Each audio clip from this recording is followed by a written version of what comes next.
BMW X3 nigdy nie było specjalnie ładne, ale nie przeszkodziło mu to w zdobyciu popularności na całym świecie. Do tego zapotrzebowanie na luksusowe SUV-y średniej wielkości jest duże, odkąd tylko powstał ten segment. Wystarczy spojrzeć na rankingi sprzedaży samochodów luksusowych w Polsce, na których czele są właśnie SUV-y.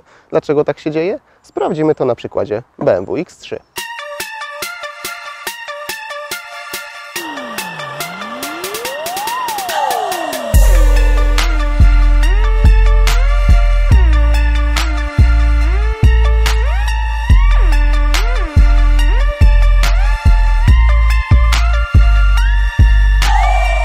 BMW X3 jako mniejszy brat X5 wyglądało wcześniej trochę nieproporcjonalnie. Nie było złe, ale piękne też nie. Jednak przy okazji faceliftingu drugiej generacji wszystko zaczęło iść w dobrą stronę.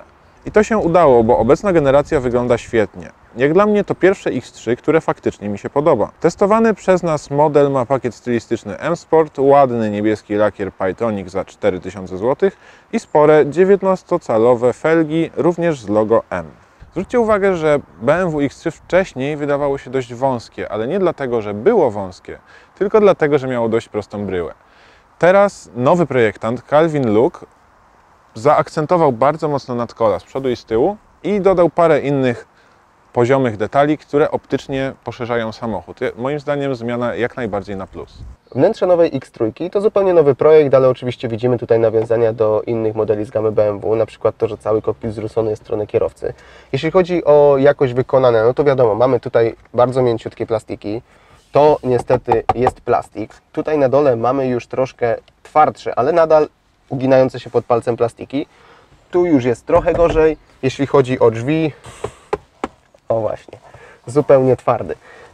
Jeśli chodzi o schowki w tym samochodzie, no to tak, mamy tutaj odsuwaną taką roletkę, tutaj mamy taki ładny napis X3, odsuwana roletka, dwa cup holdery, wejście na zapalniczkę i możliwość, półeczka taka na telefon z możliwością ładowania indukcyjnego. Oczywiście podłokietnik, który niestety nie jest w żadnym stopniu regulowany, jest tak jak jest, dość spory, z taką podkładką, którą można wyciągnąć, ewentualnie wyrzucić jakieś śmieci. Mamy tutaj również schowek, który jest tak dziwnie podzielony i w sumie nie wiem, o co tutaj chodzi. Nie wiem, czy to są strefa dla kierowcy, strefa dla pasażera, nie mam pojęcia. I najdziwniejsza rzecz w tym samochodzie, czyli umiejscowienie gaśnicy przeciwpożarowej, która wsiadając do tego samochodu, pasażerowie na dzień dobry kopią się właśnie w tą gaśnicę.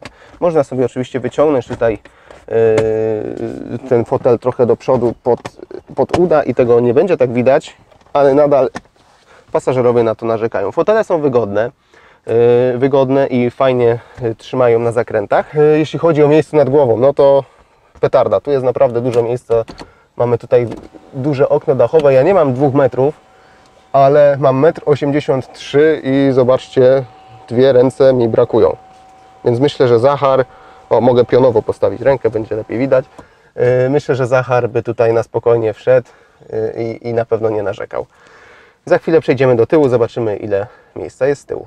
Nie wspomniałem Wam wcześniej, że fotel był ustawiony pode mnie, bo to ja jeździłem tym samochodem i zobaczcie, że miejsce na kolana, siedząc sam ze sobą, mam naprawdę dużo. Tu jest niestety plastik, więc jak ktoś będzie wyższy ode mnie, no to komfort już się zmniejsza.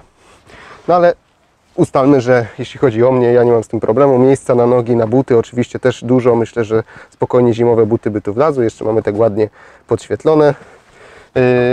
Co mamy tu jeszcze? Aha, regulację tylnym oparciem, więc jeśli chcemy siedzieć bardziej pionowo, nie ma z tym problemu. Jeśli chcemy się położyć, również możemy to zrobić. To jest też fajna sprawa, że tu jest tak mięciutko, wszystko obite skórą, więc o nic twardego tutaj nie uderzamy. Tak jak wspomniałem, siateczki z tyłu na fotelach. Mamy tutaj schowek czy kieszeń na dużą butelkę. Widzę, że spokojnie wejdzie tu butelka 1,5 litrowa. Oczywiście Isofixy. Spory niestety tunel środkowy, dość szeroki. Tutaj mamy sterowanie całą klimatyzacją, wyjście również gniazdko, podłokietnik z 2 cup holderami, bardzo mięciutki. Wyjścia do bagażnika niestety nie ma. Zapomniałem Wam powiedzieć, jak wygląda sytuacja z regulacją zagłówka, a jest naprawdę dobrze. Spójrzcie sami. No prawie pod sufit się podnosi, więc naprawdę wysoka osoba tutaj siądzie i może sobie ten zagłówek wyregulować. Jeśli chodzi o bagażnik, to X3 oferuje nam 550 litrów pojemności. Zobaczmy, jak to wygląda w środku. I jest dość fajnie. Przede wszystkim mamy dość dużo takich haczyków, które jeżdżą na przykład po podłodze. Możemy sobie je bez problemu ustawiać. Do tego różnego rodzaju haczyki z jednej czy z drugiej strony. Zapalniczkę. Jakieś tam półeczka. I co fajne, dużo miejsca pod podłogą, która jest podnoszona teleskopem.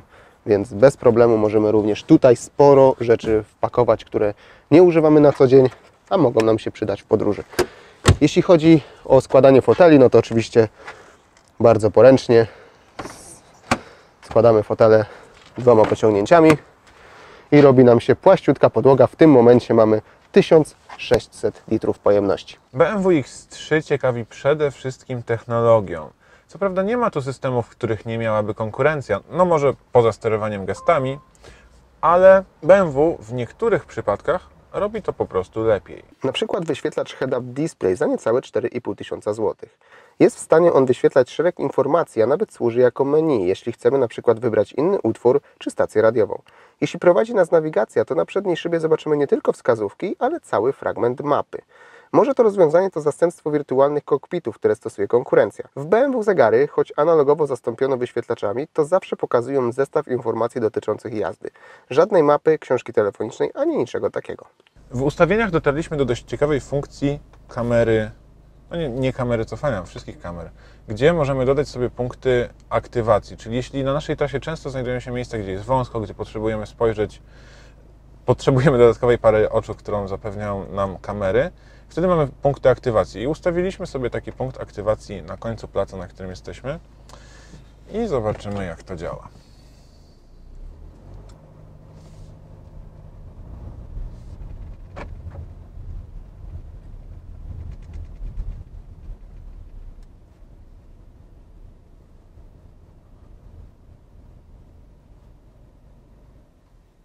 Jak widać, dojechaliśmy do punktu aktywacji, kamera włączyła się sama. Warto dodać, że jest naprawdę dokładna. Ona się uruchamia dokładnie w tym punkcie, w którym my ją ustawiliśmy. Nie wcześniej, nie później, akurat tutaj.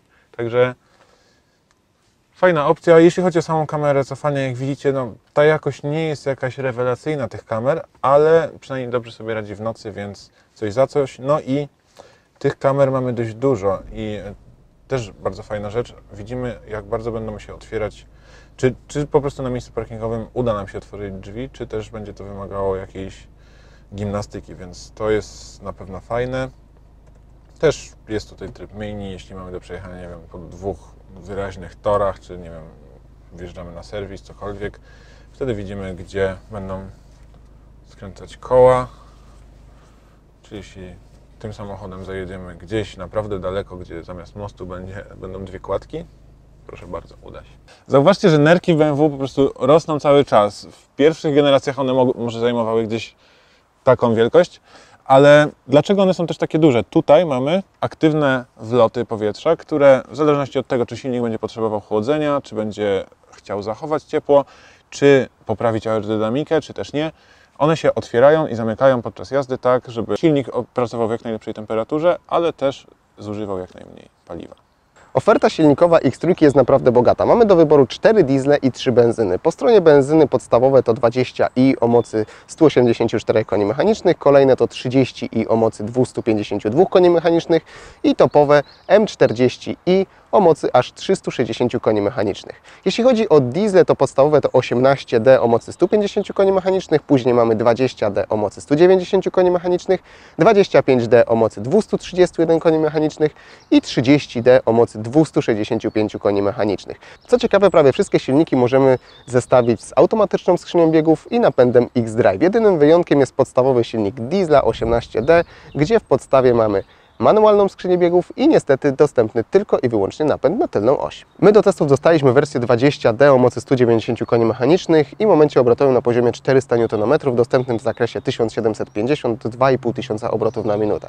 Ten silnik pozwala naszej X3 rozpędzić się do setki w czasie 8,1 sekundy i rozpędzić maksymalnie do 210 km na godzinę. Deklarowane spalanie według producenta to 5 litrów w mieście, 4,7 w trasie, średnio 4,9, ale to sprawdziłem dla Was w osobnych filmach, które macie w opisie tego filmu. Całość w połączeniu z 67-litrowym zbiornikiem daje nam naprawdę pokaźny zasięg, bo aż 1400 km.